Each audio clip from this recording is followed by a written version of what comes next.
રેમડેસિવિરમાં ઉપરાછાપરી કૌભાંડો બહાર આવી રહ્યા છે ત્યારે સુરતમાં ખડોદરા પોલીસે અણુવર દ્વાર પાસેથી ડમી ગ્રાહક મોકલીને ભેસ્તાનની સાંઈદીપ હોસ્પિટલના 2 કર્મચારીઓને કુલ 8 ઇન્જેક્શનો સાથે ઝડપી પાડ્યા હતા। સાથે પોલીસે હોસ્પિટલના સંચાલકની પણ ધરપકડ કરી હતી।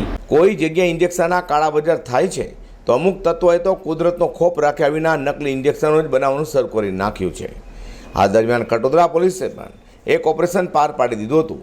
પોલીસ ટીમના માણસો પેટ્રોલિંગમાં હતા તે સમયે મળેલી માહિતીના આધારે પોલીસની ટીમે પહેલાં એક ડમી ગ્રાહકને ઇન્જેક્શન માટે ફોન કરાવડાવ્યો હતો અને પોલીસ અનુવ્રત દ્વાર પાસે ગોઠવાઈ ગઈ હતી, જ્યાં સુભાષ રામ સુમિરનને યાદવ આવ્યો હતો। તેની પાસે 2 ઇન્જેક્શન હતા અને તેને એકના 18,000 એટલે કે 36,000 માગ્યા હતા।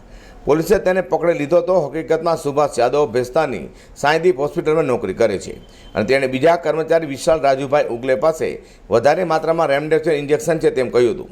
જેથી પોલીસે સુભાષના ફોનથી વિશાલને પણ બોલાવ્યો હતો તો બીજા 6 ઇન્જેક્શન લઈને આવી ગયો પામ્યો હતો।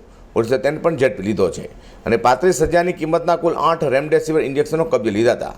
વધુમાં બંને પોલીસ સમક્ષ એવી કબૂલાત કરી હતી કે સાંઈદીપ હોસ્પિટલના સંચાલક સૈયદ અઝમત અરસલના ઇન્જેક્શન ઊંચા ભાવે વેચવા માટે આપતો હતો, જેથી પોલીસ સૈયદ અઝમત અરસલને પણ ઝડપી પાડ્યો છે અને તમામ ત્રણેય વિરુદ્ધ ડ્રગ્સ એન્ડ કોસ્મેટિક એક્ટ હેઠળ ગુનો નોંધી ધરપકડ કરી છે। હાલ તો સુરતમાં નકલી ઇન્જેક્શન અને અસલી ઇન્જેક્શનના કાળા બજારને લઈ એક પછી એક ગુના નોંધાઈ રહ્યા છે। જોકે આફતને અવસરમાં ફેરવી માનવતા અને કોરોને મૂકનારો સામે હવે ખરેખર લાલ ના કરવાની જરૂર છે। Azhar Qureshi, G24 news.